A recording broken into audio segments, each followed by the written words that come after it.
Dans l'actualité économique, les dynamiques économiques s'étendent à plusieurs secteurs. Bonjour et bienvenue dans ce Flash Info. Au Burkina Faso, le gouvernement burkinabé a validé un prêt de 10 milliards de francs CFA auprès de la Banque ouest-africaine de développement pour bitumer le tronçon Yargo-Bouzanga de la RN22, axe reliant le centre-nord au Sahel. L'objectif est de désenclaver les localités, fluidifier les échanges et renforcer le maillage territorial dans un contexte sécuritaire et logistique difficile. Le projet inclut un poste de péage et s'inscrit dans une stratégie plus large d'infrastructure aux côtes de l'autoroute Ouagadougou-Bobo-Dioulasso et du projet Kadougou-Yako en 2x2 voies. La réussite de ce projet dépendra du respect des délais, de la maîtrise des coûts, de la qualité des travaux et d'une maintenance durable. Cap sur l'Afrique centrale, où la première ligne de tramway ou souterraine express de Kinshasa pourrait être mise en service le 27 novembre 2027, après une réunion à Rotterdam entre le ministre John Banza et le consortium Tramways de Kinshasa.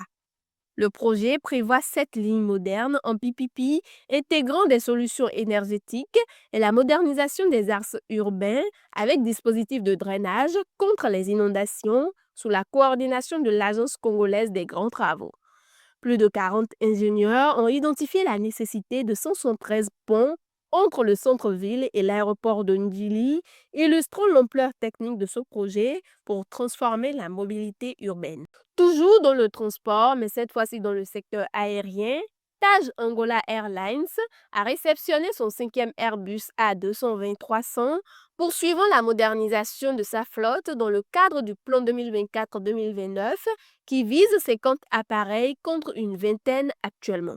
La compagnie ambitionne de renforcer la connectivité intra-africaine, atteindre 3 millions de passagers par an et soutenir le hub du nouvel aéroport international de Luanda.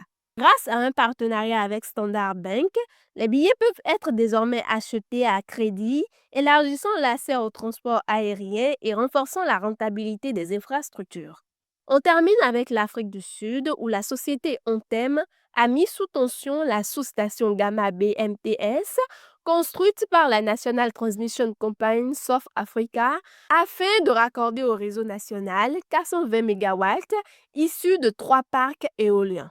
L'électricité sera acheminée vers les clients industriels via le mécanisme de wheeling et la mise en service complète est prévue pour fin 2026.